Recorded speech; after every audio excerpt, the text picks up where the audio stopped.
So Alexander, thank you for joining us today. We've definitely been looking forward to it. Thank you very much for inviting me. Scotland is a very special place for me on the planet Earth.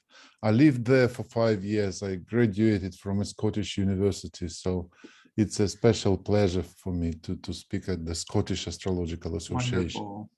Well, we're very happy to have you. For those that don't know Alexander Kolesnikov, he's a teacher, author, and a software developer with a background in military aerospace engineering. He became interested in astrology in the 1980s while serving in the Army. He was so captivated, in fact, that in 1990 he left the Army to become a full-time student of astrology. Alexander has been teaching astrology since 1992 and is a published author of many books on astrology, his first being Teach Yourself Astrology, notably the first comprehensive how-to book on astrology in Russian. In 2006, Alexander graduated with a Master's of Science with distinction in Enterprise System Development from Glasgow Caledonian University, and since then has worked as a software developer for various British companies for 12 years.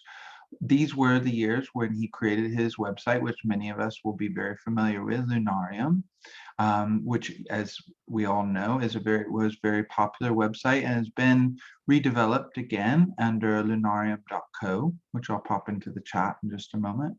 Alexander also created several apps for both iOS and Android, his most successful of them being iLuna. In 2018, Alexander moved to Bulgaria, where he focused on book writing and lecturing activities. And the original Teach Yourself Astrology book was republished, and after its success, the publisher has requested many more books. By now, 9 books were already published in Russia, one of them in 2 volumes, and more are being written. Alexander teaches online actively and conducting webinars and creating courses. He has 7 courses published with Udemy.com, the most successful of them being Astrological Forecasting for Everyone, and has over 4,000 students there and more enrolling every month. So we're really looking forward to your take on declination. And I know you can get the up-to-date declination positions on lunarium.co, I believe, which is handy for those that don't have it. I popped the website there, and I will put your stuff from Udemy there as well. But I'm gonna hand it over to you now, Alexander, and thanks again. Thank you very much. So the topic of today's talk is Declination, the Forgotten Key to Astrology. And let me start from a few quotes. Zadkiel, a famous 19th century astrologer, wrote in his The Grammar of Astrology book, the zodiacal parallel is of more importance than any other aspect. The effect of this position is exactly the same as that of a close conjunction, but more powerful. So basically, Zadkiel says that parallel is more powerful than the most powerful of common aspects, conjunction. Another astrologer, also 19th century, Bishop Culpeper, wrote that the most powerful aspect of all is the parallel of declination. Then come the conjunction and opposition, almost equal to the parallel, but not quite. And Charles Jane, a famous astrologer of the 20th century, wrote in his book Parallels, Their Hidden Meaning, some charts cannot be interpreted in their main thrust if declination is omitted. And a contemporary astrologer, John Wilner, in his booklet, The Powerful Declinations, wrote, my experience has been that no horoscope is complete without declinations, and an astrologer would miss better than half of all aspects in natal and progress charts if they were not included. They provide an enormous amount of information. But unfortunately, in the contemporary astrology, few people are using parallels, and many experienced practicing astrologers aren't even aware of their existence. We can discuss the reasons why is that, but in this presentation, I want to try and give you a definition of what declination is and what parallels are, because parallels are the aspects of declination. At this point, the authors of articles and books about declination usually go into some complex diagrams, and people watching or reading just switch off and think, oh, bloody hell, it's too complex for me. I can't bear that. I probably can't use it. It's impossible. It's so technical. It's not for me. Let me try something different. I'm going to try and give you a very simple but sufficient for practical purposes explanation, maybe not definition, but an explanation of what declination is. Because imagine you want to watch TV and someone comes and starts explaining you the basics of electronics and how TV signal is transferred around the globe and how TV sets are made from what. And you would probably fall asleep instead of watching TV. Instead, you want to take a remote control and start pressing buttons and learn how to switch on, how to switch off, how to switch channels. That's it. Let's try to do something similar with declination. My idea is that to use declination, you don't need to be an astronomy graduate. In the same way, like to watch TV, you don't need to be an electronics graduate. So what declination is? Well, that's my explanation. Declination is the second dimension. It complements the zodiacal position, allowing to precisely define a planet's position in the sky. Well, that's still a bit technical. The second dimension. What's the first dimension then? Why do we need the second one? Well, let's recollect a little bit from geography. In geography, we use two dimensions, right? We use longitude and latitude, two dimensions. Because if we only used longitude, then we could think that Edinburgh in Scotland is located very close to Timbuktu in Mali, because they have the same longitude, about 3 degrees west. And that would be disappointing if you went to Edinburgh but found yourself in Timbuktu, wouldn't it? So we use the second dimension, latitude, which makes a lot of difference between the position of Edinburgh and Timbuktu. That's what we do in geography. Unfortunately, in astrology, we only use one dimension in common, widespread astrology. This is just a chart, an astrological chart. And look, all the planets are somehow located in the zodiac. We have the sign of the zodiac, the minutes of the sign, but that's basically one dimension, that's longitude. That's longitude. And if we say, for example, that if we had this Jupiter in conjunction with a star, we would say, oh, it's a conjunction. But in reality, they could be as far from each other as Edinburgh and Timbuktu. An example why we might find the knowledge of this second dimension practical. You see two astrological charts. They're both for a new moon. How do you know? Because the sun is in a precise conjunction with the moon, right? In both charts. But one of them is a regular, ordinary new moon, and the other one is a solar eclipse.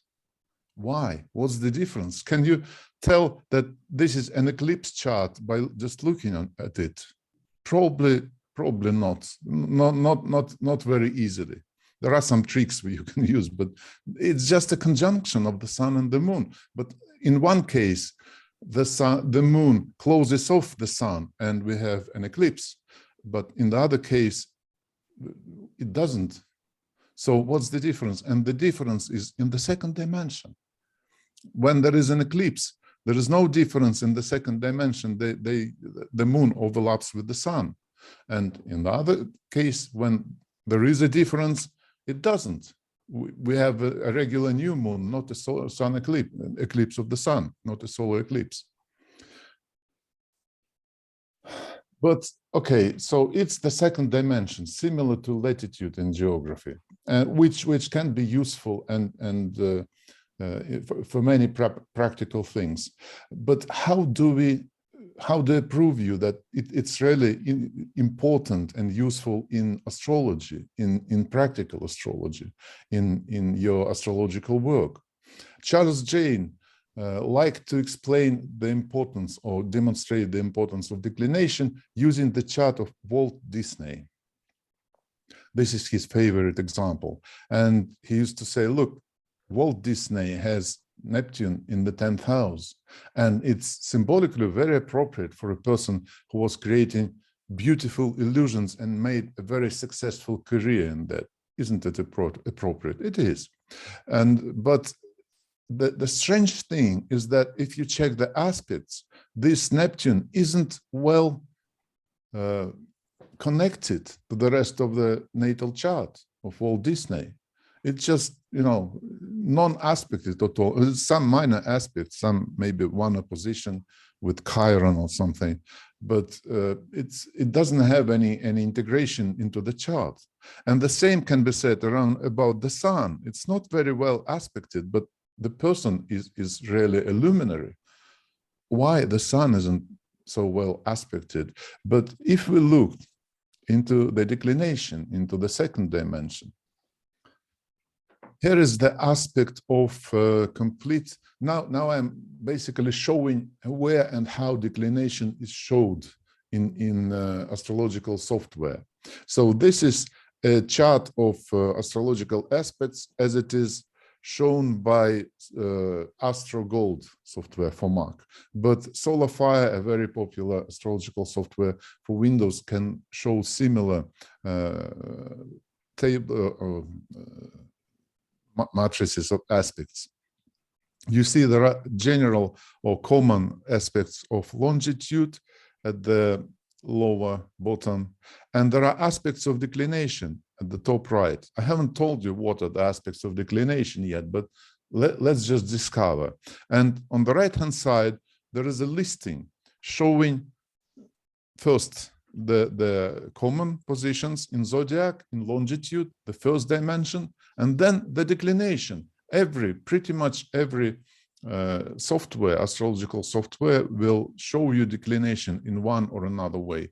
You just need to find a listing, and you will see longitude and declination as well. This is again a screenshot from Astro Gold for Mac. And let's see those little symbols. They show aspects of declination, and you see the sun actually has 5 aspects in declination. It is very well aspected. And Neptune has also a bunch of aspects in declination. It has contraparallel with the sun, it's connected with Venus, it's connected with Jupiter. So we see how important they are and how they're well integrated into the chart, in the dimension of declination. But let's try to decipher what these symbols mean. For example, the sun has some aspect of declination with Jupiter. Let's look into this table. The declination of the sun. Let me tell you, the declination can be in the range of from 0 to 90 degrees, like latitude in geography. And it can be north or south. But normally, all the planets are within the 30 degree, from 0 to 30, not further than that. So let's look. The sun is 22 south and like 18 minutes. So the declination of the sun, 22:17 southern. And what else? Venus, perhaps, or Jupiter. Let's see Jupiter. And Jupiter is 22 degrees 47 to also south. So we can guess that planets make an aspect in declination when they have a similar or almost the same declination, like the Sun 22 and Jupiter 22 and Venus 22. This is why they're all connected. And Saturn 22. They're all in 22 degrees with something. So they're all connected. So this is another way to display declinations. It's a special standard chart from SolarFire. It shows a scale of declinations, again, from 0 to 30, south on the right, north on the left. It's a very convenient tool to see declinations in the chart. This is the first dimension, the regular astrological chart. This is the second dimension, the scale which shows where planets are in declination. And there is also a table showing declinations. So what did we see? First, I should probably mention an orb for the aspects of declination, how close they should be to be an aspect. 22 and 22 is good enough, but the popular orb is just 1 degree.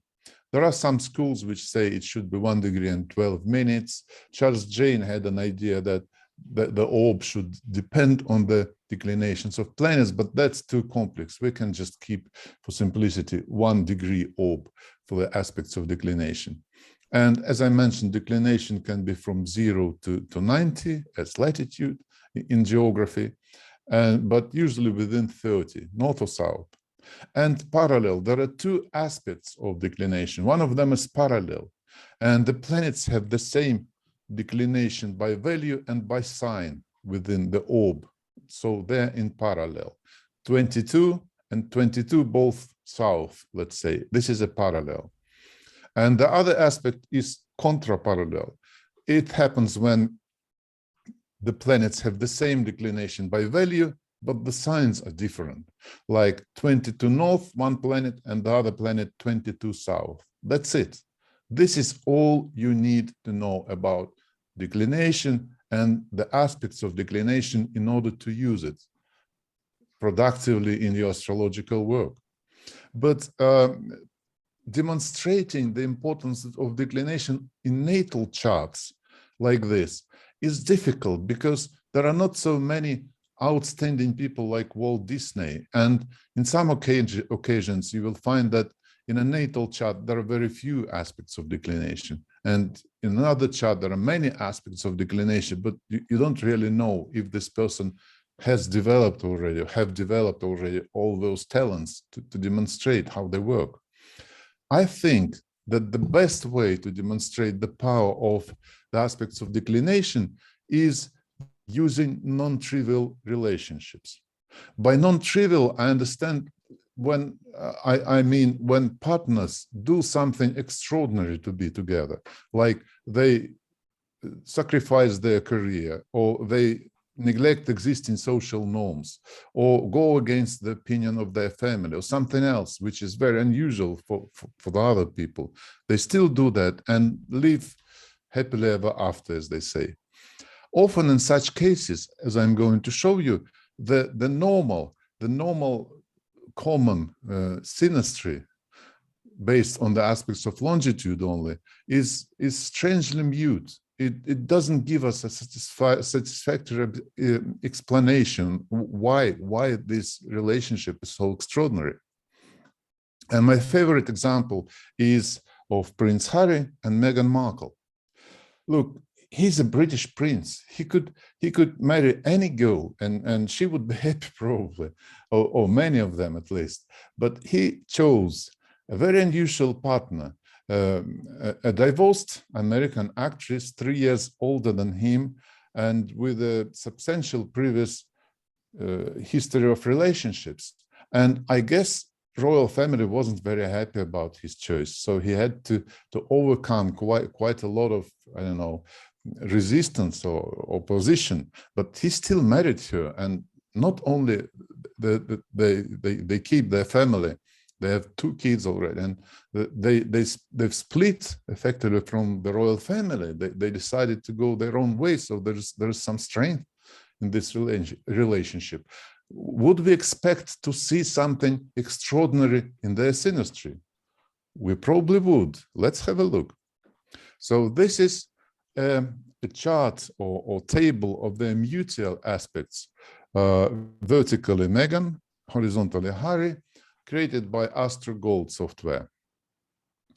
I should admit that I keep very tight orbs, not more than 3, sometimes 4 degrees in longitude, and I don't use the angles of like ascendant or MC because I think they're not reliable without prior rectification, and I haven't done any rectification here, so I'm using only the planets and the tight 3-degree orb, but for all aspects, no matter what an aspect, and I use only classical aspect without semisextile trines, squares, and you see the aspects I'm using here.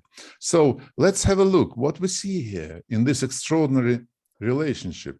The most surprising thing for me is, look, we don't have any aspects among luminaries and personal planets. I still remember that ancient dictum, as above, so below. And I believe that the things which are most important are often shown by the luminaries, and personal relationships should be shown by personal planets, Venus, Mars, and Mercury.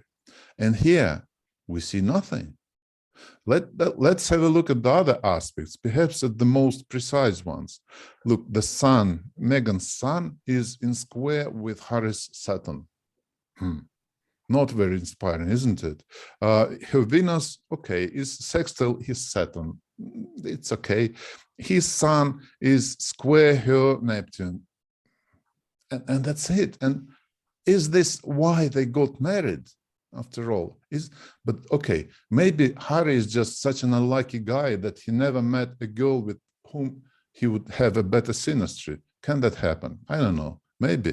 Let's have a look at his synastry grid with Cressida Bonas.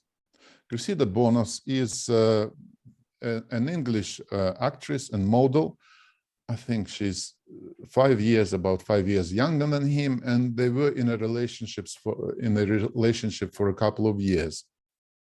Let's have a look at their mutual aspects and have a look at these aspects between the Venuses and Marses of these two young people. Quite impressive, isn't it? There is a lot of passion between them, and these are personal planets. And there are some other good aspects. Her Sun is trine his Pluto, his Jupiter is in conjunction. There is some excitement here, some mutual interest in Uranus, maybe not that much stability. But would you agree with me if I say that his synastry with Cressida Bonas is better, substantially better than with Meghan? So why did he marry Meghan then? The declination, the second dimension, gives us an answer. And here, I'm showing you, it's a not very well designed table, but what happens in astrological software, you won't find any software which would show you in synastry both the aspects of longitude and declination. Someone told me at the conference, at the AA conference in October, that Solar Fire can do that if you tune it properly, but I didn't find a way to do that. And so I asked a Russian software developer, there is a new software coming from a Russian developer, Astroprocessor Zeus, to create such a table for me. And this is a table of mutual aspects between vertical is Prince Harry, horizontal is Meghan Markle, which shows not only the aspects of longitude, but also of declination. And look what we've got here. His Sun is in parallel with her moon, and her Sun is in parallel with his moon. And if you remember, some astrologers believe that parallel is more important and more powerful than a conjunction. And a conjunction of his Sun with her moon is a classical marriage aspect, isn't it? Coming from, I think, Ptolemy, one of those 2 or 3 signs of marriage, and it's mutual in their case, the sun and the moon of one person. So this is a rock solid. This is their lives coming together. You see, it's extraordinary. It's an extraordinary synastry, and we couldn't see in the aspects of longitude anything like this. There are some other interesting aspects, like the mutual aspect between Sun and Chiron, but it's not that important. This is the rock solid foundation. They were born to be together, basically. When you see this, imagine you saw a couple where his Sun is in conjunction with her moon, and her Sun is in conjunction with his moon. What would you say? Wouldn't that be amazing? Here we have this in declination, and some people think it's more important than a conjunction. So that's one example. And if we look at at a similar table with Cressida bonus. We don't have anything between the luminaries. Yes, there is a lot of passion, but nothing. These are like life paths coming together, you know, the luminaries. And Venus and Mars, yes, that's love, that's passion, but that's not as fundamental as the aspects between the luminaries. Another example, Edward VIII and Wallis Simpson, right? Wallis Simpson, yes. Again, he was a British king, and he, what's the word? He left his throne. I forgot the term for this. Abdicated. Abdicated. Thank you very much. You're and welcome. it's evening already. And he abdicated the throne to get an opportunity to marry her. And she was an American, I think, actress, also twice divorced, and a very unusual choice for a wife, for a king, for a British king. But he still went ahead and abdicated the throne and married her. Should there be some amazing synastry between them? How do you think? I think there should be something, but this is again the aspects of longitude, the synastric aspects of longitude. What can we see here? Well, pretty much nothing. Again, in this section, which shows the aspects between the luminaries and the personal planets. Well, there is a square between her Sun and his Mars. Okay, it's not the most inspiring of the aspects. There are some other aspects, but this square is empty. How can it be? How could a man sacrifice his? It's not just career; it's his life, right? Being a king is more than a career, and with this empty relationship sector, nothing between the luminaries, nothing between the personal planets. Strange, very strange. But again, you know what we're going to do. This is a table showing both aspects of declination and longitude. And look at their suns. I have another attempt to calculate. There is a 0 degree distance between. They're in absolutely precise parallel, their suns. Now here in this table, just 1 angular minutes difference. So their hearts are together. It's like one thing, right? A very precise parallel. And also her Venus is in parallel to this one sun for 2 people. And his Jupiter is in parallel to this. And her Venus and his Jupiter are in parallel. So these 4 aspects form an amazing, a very rare, and a very strong foundation for their relationships. And again, we only see them in declination. There is nothing in longitude. Another example, Prince Harry's father, Prince Charles, and his wife, Camilla Parker Bowles. Again, an extraordinary story, because Charles has pretty much abandoned his young, beautiful wife with 2 kids in order to be with his old friend, Camilla. Should there be something special between them? Let's have a look. Well, they do have some aspects, like his Sun is in trine with her Sun, which is good. His Sun is in trine with her Mercury. They could probably be good friends. What's amazing here, look at the Venuses. His Venus makes no aspects to her planets, and her Venus makes no aspects to his planets. And this is about love, isn't it? It's supposed to be about love. How can there be no aspects between their Venuses? And before showing you the grid of mutual aspects in declination, I want you to have a look at Camilla's natal chart. You can see that the Moon and Venus are in a precise applying conjunction here. And they're in 1 degree. The Moon is 10 degrees, 2 minutes of Cancer, and Venus is 10 degrees, 34 minutes of Cancer. That's a very precise conjunction in 1 degree in the sign where the Moon is very strong. And this is like a very strong focus of feminine energy. And we would imagine that in relationships, in Camilla's relationships, this focus of feminine energy should somehow take an important part, shouldn't it? And if we look back at this chart, her moon makes no aspects with Prince Charles's planets. Her Venus makes no aspects with Charles's planets. How can that be? Okay, let's go have a look at the table with declinations. This is Camilla's Venus, and look at these aspects. It actually makes with the planets of Charles, Prince Charles. Parallel, contra-parallel with his Mars, parallel or contra-parallel with his Jupiter, parallel with Uranus, parallel with Pluto.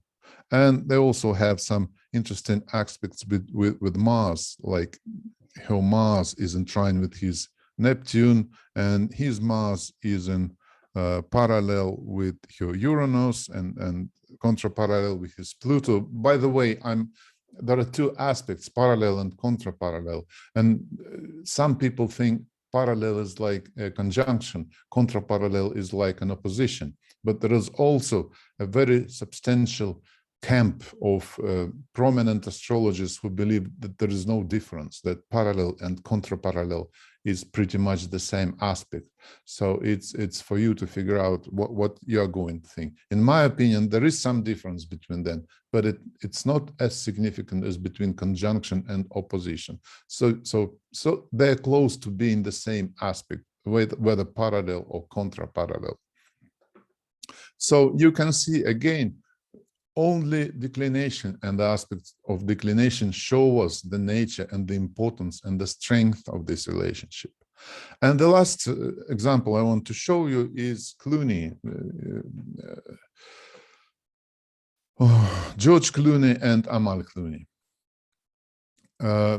Clooney didn't abdicate any throne or sacrifice any career to marry Amal, but given the reputation of George Clooney as an eternal bachelor, and given his history of failed relationships, it's also a very interesting situation that he actually married Amal finally.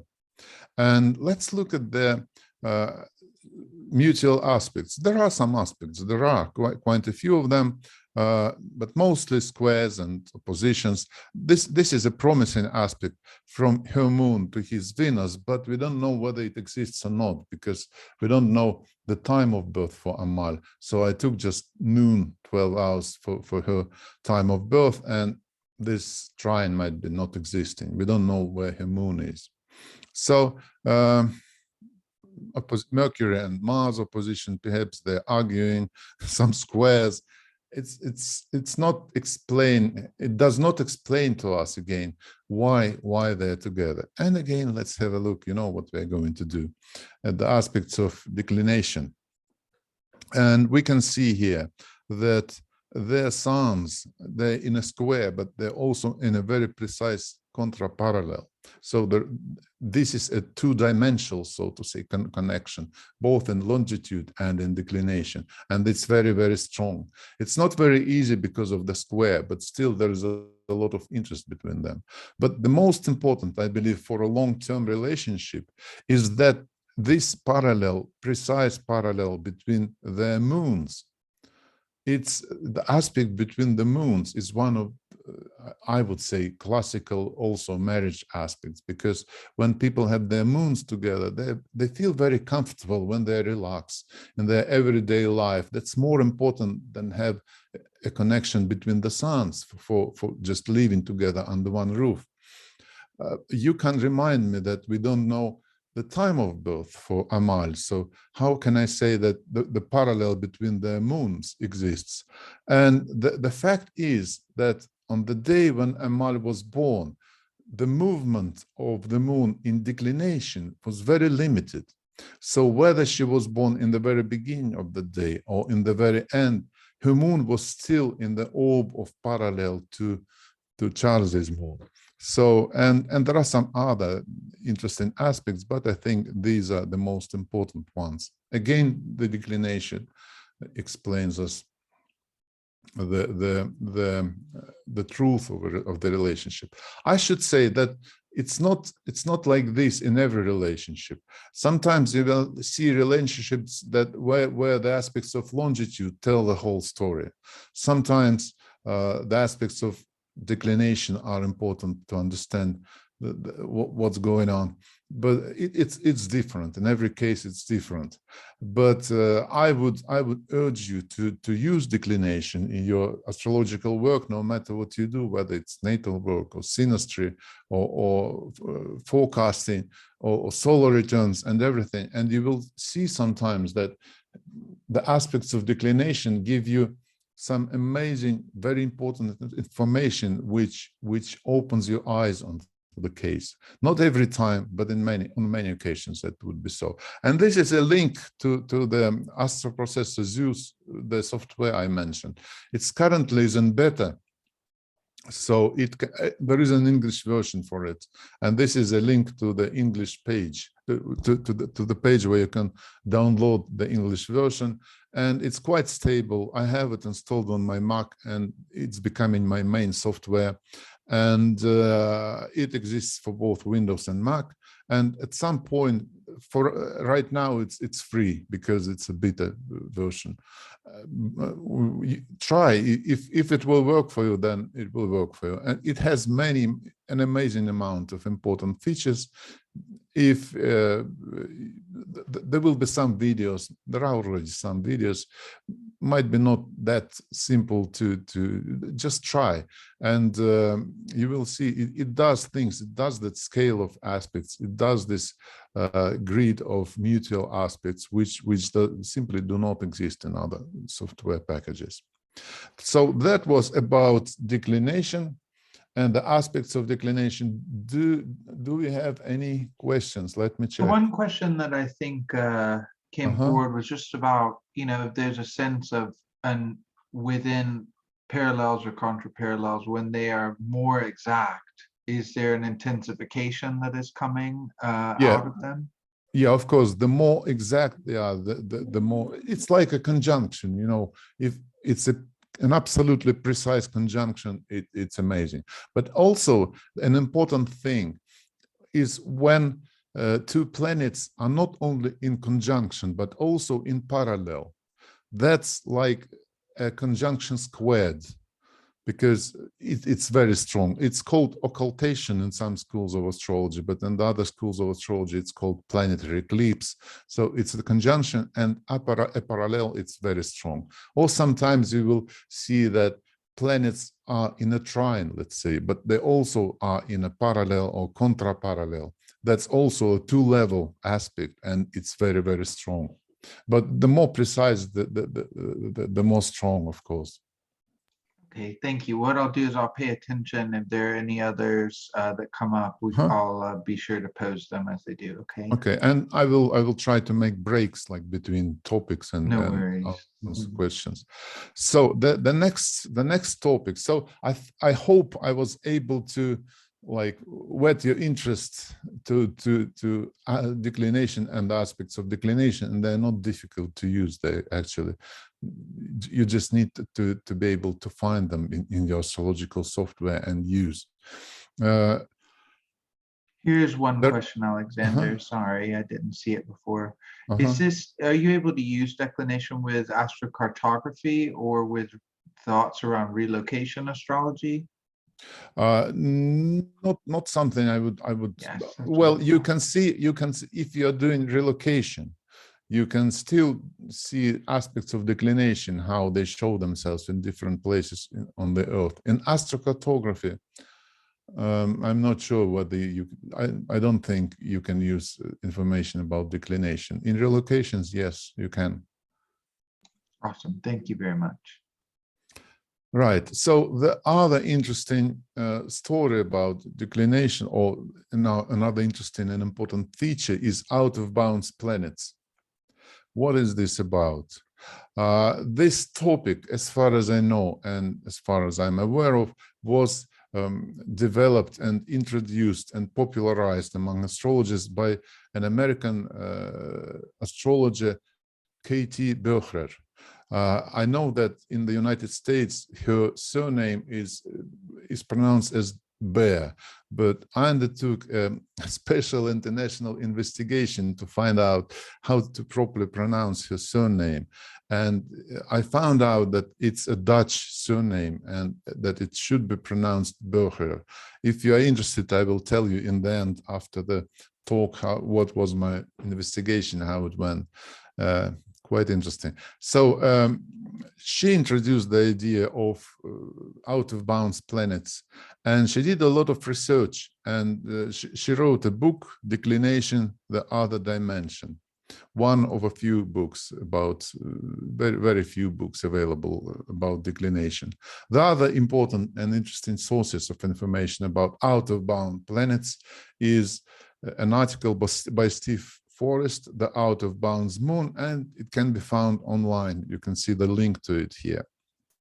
And there is also a book by Paul Newman, Declination in Astrology. What's the idea of out-of-bound planets? Well, the sun, in its movement around the sky through the year, can reach the maximum declination of about 23 degrees and 26 minutes. I'm saying about because this value changes slightly over the centuries.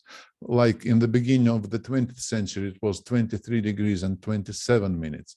The good thing, you can always find this value in the ephemeris, in the printed ephemeris and in the online PDF ephemeris. It's called the obliquity of the ecliptic. It's often or almost often given in all the ephemeris. So it's about 23 degrees, 26 minutes. But the other planets can reach further than that. Their declination can be higher than this. The moon can go over 28 degrees in declination. Mercury can go to almost 26 degrees. Venus about 28. Mars sometimes close to 30. Jupiter, Uranus, they don't go far, just under 24. Pluto can go the furthest, sometimes even slightly beyond 30 degrees. And Saturn and Neptune never go beyond the maximum declination of the sun. They never go out of bounds. So when a planet goes beyond the maximum declination of the sun, it's considered to be out of bounds. What happens there? Why is this important? Well, we can say the sun symbolizes the central power, the government, the authorities, and an out-of-bounds planet like finds itself out of their reach, as if in a dark forest outside of the city. How does the planet feel itself out of bounds, out of the city, out of the light? It can be frightened, perhaps, like a person can be in a dark forest, vulnerable, lost, unsure where to go, what to do. But someone else can feel itself, his or herself free, allowed to do anything that was previously disallowed, anything it can imagine. And there is a vast array of possibilities here, from committing a crime to doing something extraordinary, something very good, but not matching the expectations of society. So the manifestations of out-of-bounds planets can be very strange or can be outstanding, but they're not just what you would normally expect from that planet. The sun also symbolizes the light of reason. And reason is usually a good thing. It plays a positive role, but it can also be limiting. It can tell us that something isn't possible, so you shouldn't even try it. And when the planet is out of bounds, it's not as much controlled by the reason. So it can make a person a genius, can help her or him to find an unusual solution for a problem that everyone thought was impossible to solve. But out of bounds of reason, it can also go crazy there in the darkness of the realm outside of reason. So again, the range of manifestations can be quite wide, but it's typical for a person born with one or more out-of-bound planets to stand alone outside the crowd, to be somehow special. And another typical manifestation is to reject things that most others would consider desirable or prestigious. And let's consider a few examples. Well, I believe that of the most interest when out of bounds are the Moon, Mercury, Venus, and Mars. The Sun never goes out of bounds. The Moon can go, and the personal planets, Mercury, Venus, and Mars. Jupiter is also interesting, and it goes out of bounds very rarely. So it's informative and interesting when you find Jupiter out of bounds in a natal chart. But Uranus and Pluto go out of bounds for lengthy periods. I will show you later if you'll have time. So they're mostly like a generational thing. Like for 10 years, Pluto goes out of bounds for half a year, let's say. So half of those people born in those 10 years will have Pluto out of bounds. That's a generational thing. That's not personal, but I think it out of bounds Pluto and Uranus present a lot of interest in mundane research. And if I will have time, I will show you a little bit of that in the end. So out of bounds Moon, many astrologers believe that this is the most important out of bounds factor in the natal chart. It shows a person who is in one or another way unique, unlike everyone else, and has an unusual destiny. If there is another out of bounds planet in the natal chart plus to the Moon, it usually manifests itself more prominently when the natal Moon is OOB as well. And K.T. Böhrer is writing a lot about out of bounds Moon and many very interesting examples, and she did a lot of research. Excuse me. So she's writing that on many occasions, people with OOB Moon were deprived of motherly love in their childhoods on one or another reason. Later in their adult lives, they strive to compensate for this lack of love by achieving success, recognition, and wealth. And she even calls them the millionaires of the zodiac, people with out of bounds Moon, the millionaires of the zodiac. And the examples are Camilla Parker Bowles, Amelia Earhart, the famous pilot woman, the famous Albert Einstein, Sigmund Freud, Queen Victoria, Keanu Reeves, Arnold Schwarzenegger, Warren Buffett, Oprah Winfrey.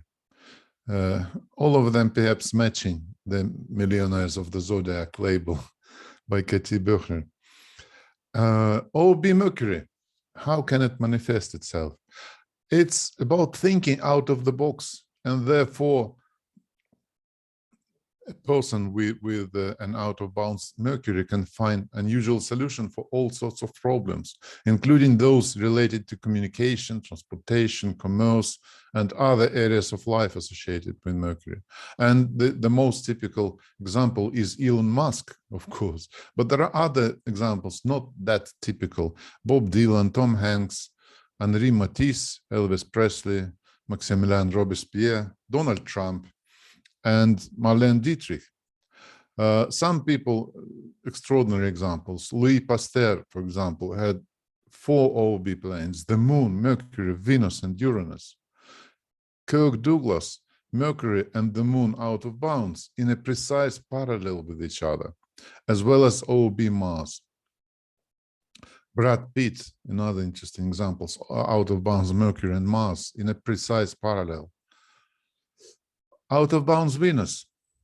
Unlike everyone else in the realm of beauty, art, taste, attractiveness, love. And the interesting note is that those men who women find especially attractive often have an out of bounds Venus. Here is the list: David Beckham, Frank Sinatra, Clint Eastwood, Omar Sharif, Al Pacino, Charlie Chaplin, Rodolfo Valentino. They all have out of bound Venus. Interesting. And you will see that some women about whom you would think she probably has an out of bounds Venus, but they actually have an out of bounds Mars very often, on some reason. Also, you can find painters, sculptors, musicians, people who create beauty with out-of-bounds Venus. Auguste Rodin, Albrecht Dürer, Yehudi Menuhin, Johannes Brahms. An outstanding example, because I don't know to which group to add him. Winston Churchill had an out-of-bounds Venus. Cher, the goddess of pop, same history, same story. Interesting example, Brooke Shields, Venus and the Moon out of bounds, and she became a child model aged 10 years. And Catherine the Great, also Venus and the Moon out of bounds, and she was a patron of arts and famous for having many lovers. Out of bound Mars, an unusual approach or ability when it comes to spending energy, can make a person unusually brave or sexually gifted or having an undefeatable fighting spirit. In major astrology, there is such a school of astrology. They believe that out of bounds Mars is a super sports champion factor. So it makes the person a good sportsman or a sportswoman. And some other examples: Amal Clooney, Prince Charles, Prince Harry, Meghan Markle, Walt Disney, Julia Roberts, Greta Garbo, Lady Gaga, Martin Luther King, Pablo Picasso, Agatha Christie. Interesting example, outstanding example is Rupert Murdoch.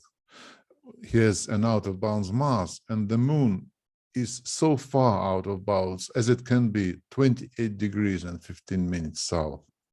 And Larry King, also an interesting example, was born with out-of-bounds Moon, Venus, and Mars, 3 planets. Out-of-bounds Jupiter is very rare. I spent quite a bit of time trying to find examples, but I still found a few. Prince Harry, I think for out-of-bounds Jupiter, it is typical to have an unusual worldview or philosophy. And Prince Harry is a good example because he actually left his noble family, decided to separate from the royal family, and that's like an out-of-bounds Jupiter for me. Carl Pribram is a very interesting scientist, very innovative scientist, who introduced the holonomic model of consciousness, who basically says that our consciousness is not in our brain, it's somewhere else. And there are some very interesting experiments showing that. So he is changing our worldview. And Enrico Fermi is the architect of the nuclear age, also a very outstanding thinker and person, perhaps philosopher as well. So those were some curious examples. I found that it's typical for Russian leaders to have an out-of-bounds planets. Mikhail Gorbachev has an out-of-bounds Mars. Boris Yeltsin had an out-of-bounds Moon. And Vladimir Putin has both the Moon and Mars out of bounds, but I have a doubt whether his official date of birth is correct. I believe he might be a couple of years older than what we know about him, but this is according to his official date of birth. Actually, if you check the world leaders, it is quite rare to see an out-of-bounds planet in the natal chart of a country leader of a high level or of a high-level political figure. So Russian leaders are different in this respect, out-of-bounds leaders. And the only exclusion is Donald Trump.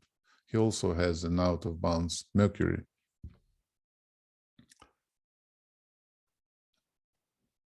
I believe that out-of-bounds planets are very important to consider in synastry. Why? Because imagine two people are meeting each other, not in the city, not in the crowded like hall or something, or supermarket, but out of bounds, in the forest or in the field where there is nobody else, just them two. Will they notice each other? Perhaps yes, because they will also only see each other. And I believe that when people have an aspect between their out of bounds planets, that's a very, especially that if that's Venus and Mars, for example, personal planets, or the moon, that's a very, very strong aspect. And in that case, if there is an aspect between two out of bounds planets in synastry, we should increase the orb. And because that might be the strongest aspect in synastry. And an example is David Beckham. His Venus has a declination of 2516 north. And his wife, Victoria, has Mars in 2458. Can you tell me what's the difference between them in degrees and minutes? It's just 18 minutes, right? So that's well within the orb. So his Venus and her Mars are both out of bounds and in parallel, and that's a very, very strong synastric aspect between them.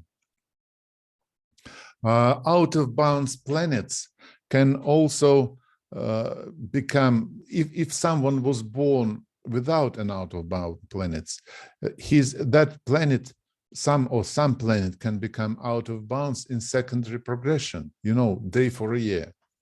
And vice versa, if someone was born with an out of bounds planet, it can become normal at some age due to secondary progression. And the calculation might be difficult, but I created a free available to everyone out of bounds planets calculator, and here's the link to it. So you just enter the date, the time of birth, and the location of birth, and press the button, and it calculates you and tells you whether you or some person for whom you do calculation have an out-of-bound planet or a few of them, and then shows a progression for 100 years, what happens then. And I find that years when personal planets become to cease to be out of bounds or become out of bounds in secondary progression are often important turning points in life. For example, when I was 43, my Mercury, I was born with normal Mercury. I was born with Mars out of bounds, but my Mercury was in bounds. And when I was 43, Mercury became out of bounds. And that was the time when I moved to Scotland and became a student of Glasgow Caledonian University. Age 43, quite unusual, but that change, that was a major and very important change in my life. I think that we can make a little break for questions now, because further we are going to... Yeah, if people have any questions, just go ahead and pop them in the chat there. Yeah, I think there was some commentary around, sometimes seeing that there will be a connection both based on the zodiacal latitude, but then also through declination as well. And then other times it's, as you said, Mark mentioned, like it's completely missing unless you look at declination. So I think people are really interested in the point that you're raising right now about out-of-bound planets in progression. So yeah, I think you can carry on if you want to, and what I'll do is if anyone pops a question into the chat, I'll make sure to raise it. Okay, good. And you will have these slides.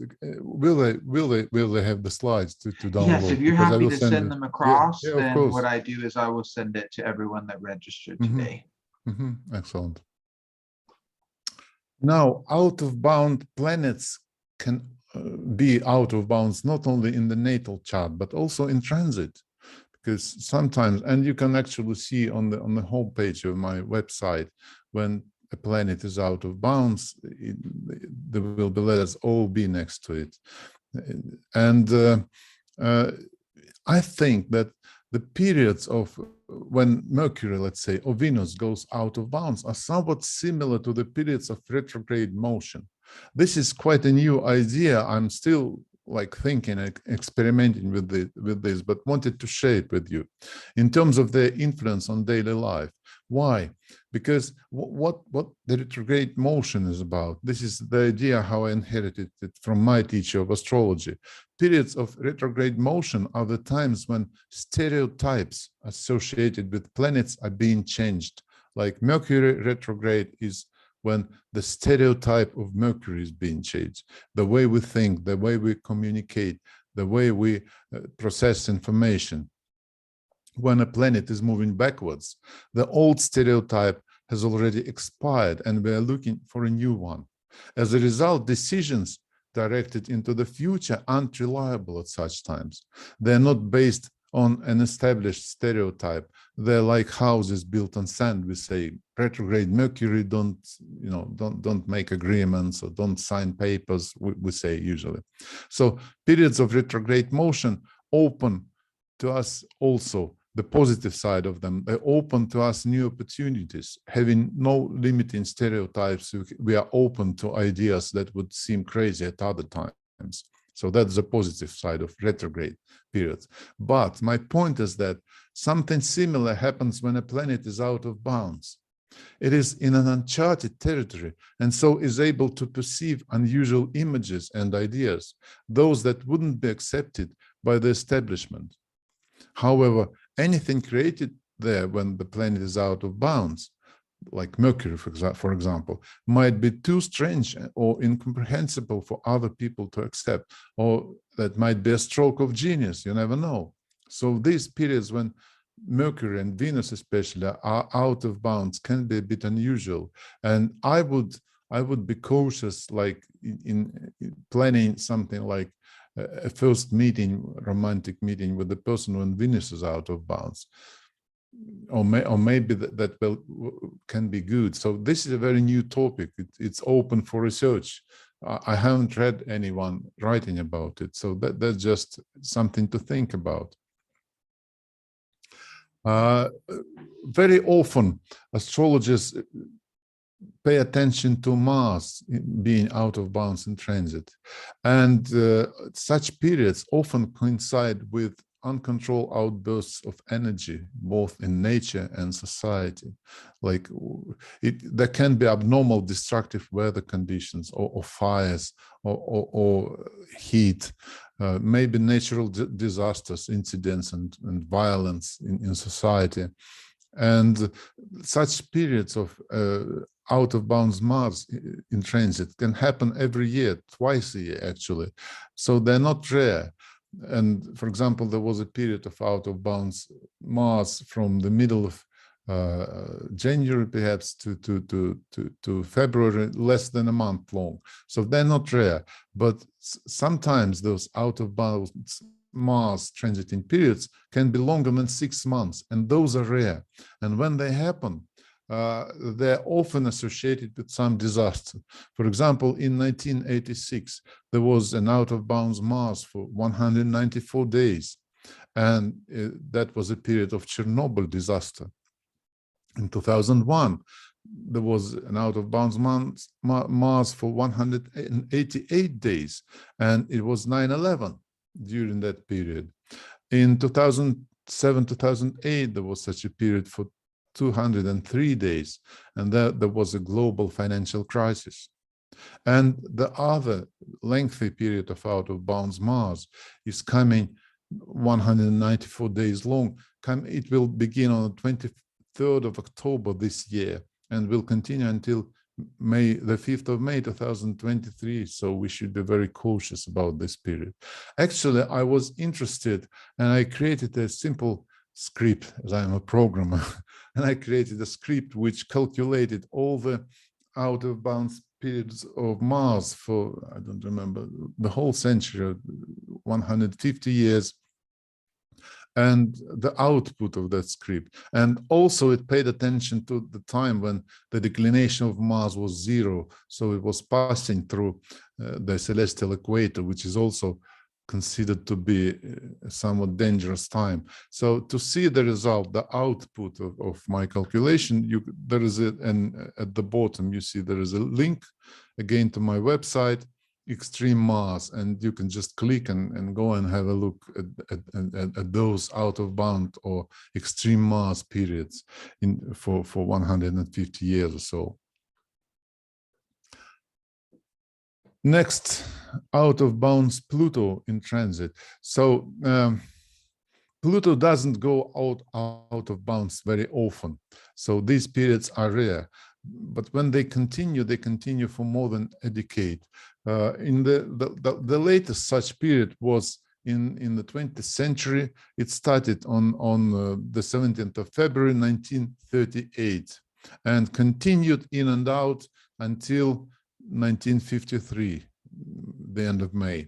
It was, I will show you the more detailed information about this, because Pluto was out of bounds like for half a year, then for a little bit longer, and it was those periods were getting longer and longer. And the culmination was in 1944 and 45, when the cause of World War II was reversed, like the UK and the United States entered the war, and it all rolled back basically. Before that, the totalitarian regimes in many countries were developing and expanding, and after that they were collapsing basically. And also the other feature of that period is that was the time of major advancements in nuclear research and in creation of nuclear weapons. And the previous such period, the previous such period was in the 18th century, in the end of the 18th century, and that was the time of the American Revolutionary War and French Revolution. And the interesting thing, so quite destructive and dangerous periods as well. And the interesting thing is that in 1793-94, I found in Wikipedia, was so-called the Reign of Terror. It was a series of massacres and numerous public executions, quite a terrible time, similar to what was happening in the 20th century, right, during the out of bounds Pluto period. And again, some not very good news. We have an out of bounds Pluto period ahead of us. It's actually going to start in the end of August 2025, and it will continue in and out. I will again show you more detailed information until the 16th November 2035 for 10 years. So quite a dangerous time again might be ahead. So you see the out of bounds periods of, at least judging by the previous two periods, similar periods. And you can see that out of bounds periods of slower planets can be useful in research. Out of bounds periods of Mars are also quite interesting, and I think they might mark evolutionary changes in the development of humanity. For example, one such period in the 20th century was from 1903 to 1907. And the very middle of that period, 1905, was the year of the first Russian Revolution. And Einstein published his relativity theory in the same year, 1905. Also, that was the beginning of the pioneer era in aviation, which is, yes, also associated with Uranus. In 1947, 1955 was the second period of out of bounds Mars, Uranus in the 20th century, and it overlapped with out of bounds Pluto period. And I think, do you remember I mentioned that there was a lot of nuclear research and development of nuclear weapons. I think that out of bounds Uranus marked the technological part of that, and also the means of delivery, like bombers, airplanes, and missiles were created in that period of time. And the curious detail is that the two main materials from which nuclear bombs are made are uranium and plutonium, and you see Uranus and Pluto were out of bounds in the middle of the century when all that stuff was being created. The next out of bounds period of Uranus was in 1987 to 1999, and I believe this is strongly associated with the development and emergence of personal computers and the internet. So I would say out of bounds Uranus show us like the main stages, I would say, of technological development of humanity in the 20th century. And if that's correct, then perhaps the next period of out of bounds Uranus in 2031, 2035 will show us some, again, technological achievements, but again, it will be overlapping with out of bounds Pluto. So those may be again instruments of war or something like that. I don't know, or something what will be happening there. So not very optimistic forecast, I would say, but as astrologers, we have to know the truth, shouldn't we? And this is the result of my little work. What I did, I was reading about out of bounds planets, and I've read that the Uranus and Pluto, like something, they rarely become out of bounds, and that wasn't satisfactory for me. So I took the ephemeris and spent a few evenings just writing down the periods when they were out of bounds, and this is the result of my work. Just to go through them quickly, you will have the slides. You will see that Jupiter out of bounds for short periods of time, like for a couple of months, and here it was out of bounds in 1901, next time in 1907, not very often, and just for a couple of months. So Jupiter out of bounds is a rare factor. Here are the period of out of bounds periods of Uranus. They go, you can see them when they start, when they finish, and the maximum declination. And then Pluto starts in the year 1938, the development of fascism in many countries. And the war, and you see, first it starts in the middle of February and goes until the beginning of June. Next year it starts in the end of January already, so it becomes longer and until the end of June. Then in the middle of January and until the middle of July and so on, they're becoming longer and longer, and until in the year 1944, they become the longest from the middle of December to the middle of August, but then they become shorter and they overlap with Uranus and so on. And you can see all these periods coming, and they won't be them for a while, but now in 2025 we have out of bounds Pluto again. So these are, and before I switch to the questions, I will tell, because we have time, I will tell you the story how I found out how to pronounce the surname of Katie Böhrer. So I thought it's a French surname, so it shouldn't be pronounced as Bear. So I wanted to find out how to. And I live in a Bulgarian village, which is pretty much international here.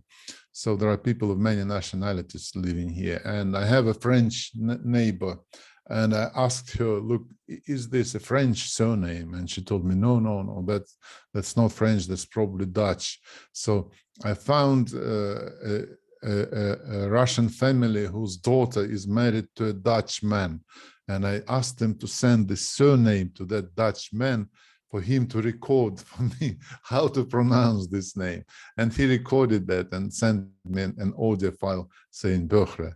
And then I went to Wales, to that fantastic private library owned by Philip Graves. It's an amazing astrological library. I was doing research into declination, and I couldn't find a couple of sources, like in spring 1998, of the 1998, the NCGR journal was completely devoted to declination, but NCGR couldn't provide any copy of that journal for me, but I found it in Philip's library. So I went to Wales and visited his library for a couple of days, and he was kind enough to give me work there. But why I'm telling about him, because he's a knowledgeable person, he knows a few languages. And once I showed him the name of KT, he immediately told me it should be pronounced Böhrer, because of his knowledge of European languages. So that's what kind of international investigation I undertook, and how I know how to pronounce her name now properly, I believe. So this is it. This is everything I wanted to tell you. Now questions, please. Yes, okay, so we've got a few. One around when we're looking at the secondary progress declination, what are people to look out for and what might that indicate for them? Well, it depends. Actually, I tried to look this to realize how it works using biographies of celebrities, but it's not very informative because those brief biographies, which are normally available, are not very informative. I just noticed that when Bill Gates had his Mercury going out of bounds, I think he was for the first time mentioned as something like the most successful, the most influential businessman or something. I just suggest you do the calculation, and different people are writing to me saying, oh, there is something amazing that really happened in that age when my planet went out of bounds or returned from. Basically, when a progressed planet, especially a personal planet, goes out of bounds, that's when you go your own way, or you find something you are becoming less influenced by your environment, by other people, by the society. You have more like ability to go your own way, like I did when my Mercury went out of bounds. I just left all the previous life and moved to Scotland. Right, and I think there might have been, is there anything about, just one thing I wanted to ask as well, was around, you know, with older texts where they are talking about something like celestial latitude and making that distinction between the south and the north. And, you know, that's always been an interesting topic to see how people reconcile that. But do you think that when a planet by declination were to cross the celestial latitude or celestial equator, that would also show something potentially over secondary progression? Actually, if we're speaking about latitude, there is an interesting curiosity, because normally when astrologers are using, we are all using ecliptic longitude, right, as the first dimension. And it would be natural to use ecliptic latitude as the second dimension. But we don't do that. Those people who do use the second dimension, right? We prefer to use declination instead. One reason, yeah, of course, the planet crossing the celestial equator is important always, and that's like the planet influencing the whole world. And why do we do such a strange thing? We use one dimension from the ecliptical system of coordinates and the declination from the equatorial actual system of coordinates. There is a good reason behind it. The pragmatic reason is just because it works well. And in latitude, in celestial or ecliptic latitude, planets don't go that far from the ecliptic, so they're less informative, and the orbs should be kept very narrow. But in declination, there are additional benefits of using the declination, because we are measuring, technically, we are measuring the distance of the planet from the celestial equator there. And then it gets into that very ancient cycle of nature. Planets with declination, it becomes very similar to the symbol of Anticia, right? Because planets with similar declination, they're as if mirrored against the very important axis, 0 Cancer, 0 Capricorn, or 0 Aries, 0 Libra. Actually, Charles Jane believed that Anticia is one of the kinds of parallels of declination, and he distinguished 3 of them. That's one reason. So it gets into the cycle of solar movement around the year. So there is something important, seems to be something more important than that, those mirroring against the important axis. But also, I think it was Charles Jane who expressed this idea. When we're measuring the distance of the planet from the celestial equator, celestial equator is the projection of the equator of the Earth. And so anything that's measured against the or relative to the celestial equator is somehow very much connecting to things happening on the Earth. And it's surprising then, not surprising then, that declination and the aspects of declination are especially influential and important and always used in those branches of astrology that are dealing with the real life, with the worldly events, like astrometeorology. They use declination all the time, very important there, or financial astrology. They also, with you know, of a global influence, of a global interest. So that's why we have such a strange combination of ecliptical longitude as the first dimension and declination as the second dimension. That's practically meaningful. Definitely. And one thing I would say is, you know, just out of curiosity from your take on it, you know, I think a lot of people have tried to talk about northern declination or celestial latitude and southern declination or celestial latitude as being quite distinct, you know, that one is, do you find that that is so predictable in your work that you've done that it's very obvious south or north? No, I haven't found any obvious evidence. I know about this opinion that when there are a lot of planets in northern declination or latitude, they're like more influencing the external world or external life of the person, and when they're in the southern. Actually, there is an interesting question. I don't know if it's a sideways question, but still about the north and south lunar nodes, you know, because Yes. I wrote a book about the lunar nodes. And I asked the question myself, the north node is the north and ascending, and it has, well, certain symbolism.